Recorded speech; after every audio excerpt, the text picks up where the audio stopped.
ହେଲା ମନର ରୋଗ। ये ରୋଗ ମନରେ ପବିତ୍ର ମନରେ ଶାନ୍ତତା ଥାଏ। ମନ ଯେତେବେଳେ କାମ କ୍ରୋଧ ମଦମାଶ୍ଚର୍ଯ୍ୟ ଲୋଭ ମୋହରେ ବାନ୍ଧିଛନ୍ତି ହେଇକି ଥାଏ, ଏସବୁ ଜିନିଷ ହେଲା ମନର ରୋଗ। ये ରୋଗରେ ଯେତେବେଳେ ମନ ଗ୍ରସିତ ଥାଏ, ମନ ଚଞ୍ଚଳ ଥାଏ, ମନ ଅସ୍ଥିର ଥାଏ, ଅସ୍ଥିର ମନ ବହିର୍ମୁଖୀ ହେବ, ଅନ୍ତର୍ମୁଖୀ ହେବନି। ତ ମନକୁ ପବିତ୍ର କରିବା, ସମଦୃଷ୍ଟିରେ ସଂସାରକୁ ଦେଖିବା, ଜାତି ଧର୍ମକୁ ତ୍ୟାଗ କରିବା। ଜାତି ଧର୍ମ କିଛି ନାହିଁ, ଆମେ ନିର୍ମାଣ କରିଛେ। ଗରିବ ଧନୀ କିଛି ନାହିଁ, କାହିଁକିନା ସ୍ୱପ୍ନ ସଂସାରରେ ସବୁ ସ୍ୱପ୍ନ ଆଉ ସବୁ ମୁଁ ହିଁ। ସ୍ୱପ୍ନ ସଂସାର ମୋ ଭିତରେ ହିଁ ପରିଚାଳନା ହେଉଛି। ଠିକ୍ ସେହିପରିକା ଜାଗୃତ ସଂସାରରେ ଯାହାକୁ ବି ଦେଖୁଛି, ଯିଏ ବି ଅଛନ୍ତି, ମୁଁ ହିଁ, ମୋ ବିନା କିଛି ବି ନାହିଁ। ଅବିଦ୍ୟା ଅଜ୍ଞାନରେ ଆମେ ବିଭିନ୍ନ କଥା ପ୍ରଥାକୁ ଶୁଣିକରି ବହୁତ ସାରା କଥାକୁ ମାନିଛେ, କିନ୍ତୁ ସତ ହେଲା ଜାତିକୁ ତ୍ୟାଗ କରିବାକୁ ପଡ଼ିବ, ଧର୍ମକୁ ତ୍ୟାଗ କରିବାକୁ ପଡ଼ିବ, ପନ୍ଥକୁ ତ୍ୟାଗ କରିବାକୁ ପଡ଼ିବ। जो मु तू रूपक पातरंतर को त्याग करिया पड़िबो। जेमती मु सेमती आपण, सेमती गोटे पशु पक्षी तरु लता समस्त प्रति जो स्नेह रखिबा, श्रद्धा रखिबा, मनरे शांतता आसीबो, मनरे स्थिरता आसीबो। जो प्रतिदिन प्राणायाम करिबा, से प्राणायाम माध्यम रे मनरे आउरी शांतता आउरी स्थिरता आसीबो। गुरु मंत्र को सर्वप्रथम आम जप करिबा। गुरु मंत्र साकार ब्रह्म, गुरु मंत्र ओम कहतु किंबा गुरु मंत्र भावी नियंतु ओम नमः शिवाय, ओम नमः शिवाय, ओम नमः शिवाय, ओम नमः शिवाय। जो मन में आम बारंबार स्मरण करवा जपिबा, अजाणत भगवान शिवं फोटो आसीज, चित्र आसीज। भगवान शिव बसती, जटा केश केमती लंबे, भगवान शिवं गलारे कंठरे साप एमती खेलुची, चंद्रमा धारण कर चित्र आसीगला। चित्र आसीगला कौन मन वृत्ति कला, मन विचार कला। तो साकार उपासना रु निराकार उपासना को अंतर्यात्रा करवा। भगवान शिवं को नाम ठारू आउरी सूक्ष्म है ओम। जो ओम स्मरण करवा, ओम माध्यम रे भी आम भितर विचार आसीबो। केमती आसीबो? ओम रो जो तीन करिक आम जो एमती करिचे, ओम रो जो आकार अच्छी दृश्यमान हम। आम बहुत सारा टीवी रे सिनेमा रे एनिमेशन को देखिथिबा, एडिटिंग को देखिथिबा, ओम पछाड़े किछि लाइट जलुची, ओम रो किछि किरण बाहरुची, ये विचार आसीबो।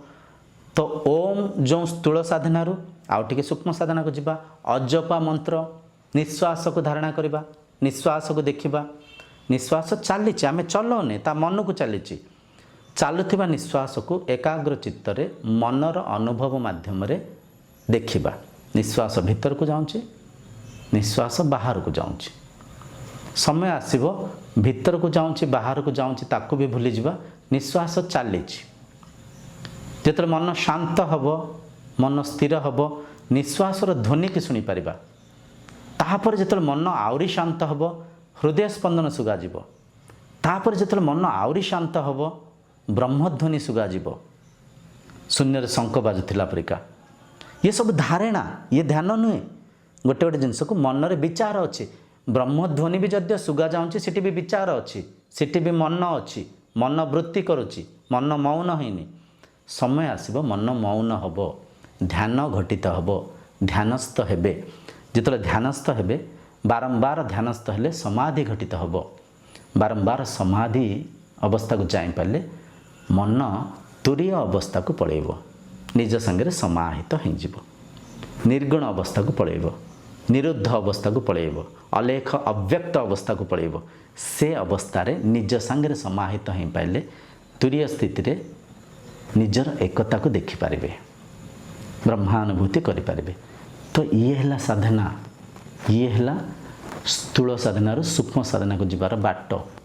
वीडियो बहुत लंबा होगा, ठीक अच्छे देखूँ, धैर्य रखु। वीडियो देखा धैर्य ना साधना कौटी करेंगे, बुझीपार ए सब जिन को देखूँ। चेष्टा करिछि मु बुझेवाई, किंतु ये गभीर ज्ञान को बुझा एत सहज नुहे। फेर मन भीतर विभिन्न विचार आसब, वृत्ति आसब। से विचार को प्रश्न माध्यम रे पचारंतु। हाँ, एबे आप कमेंट सेक्शन रे पचारंतु। आगामी दिन में मु फोन नंबर भी देवी, से आम कथबार्ता हो पारे किछि दिन पर। एबे ए संपूर्ण वीडियो को देखंतु। ये चैनल रे जतिक वीडियो सब अच्छे देखंतु। आमर गोटे वेबसाइट तैयारी होइछ ब्रह्म तत्व। से वेबसाइट को जाइकरी आपण ओडिया रे भी वीडियो अच्छी, हिंदी रे भी वीडियो अच्छी देखि पारिबे।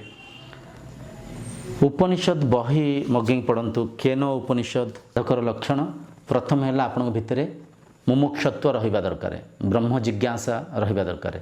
ईश्वर प्राप्ति करिवार इच्छा प्रबलित आपंक भितर रहिबा दरकार। द्वितीय साधना रे निष्ठा रहिबा दरकार। भौतिक वस्तु पदार्थ को प्राधान्यता न देकरी साधना उपरे रुचि रहिबा दरकार। साधना को प्रामुख्यता देवा दरकार, प्राधान्यता देवा दरकार। साधना करिवार निष्ठावान होकर साधना करिवार आवश्यक अछि। तृतीय है धैर्य को रखिए। धैर्य आज्ञा एपरिका शस्त्र जो शस्त्र माध्यम रे ही साधनार सिद्धि अवस्था आम पहुँची पारिबा। अधैर्य होगले मन चंचल हो, मन फेर आउ थे बहिर्मुखी हो, माया बांधि हो। तो धैर्य रखंतु, धीरे धीरे समय आसो एक कथा को आप बुझीपारे। आजिर सत्संग को ये विराम देवा।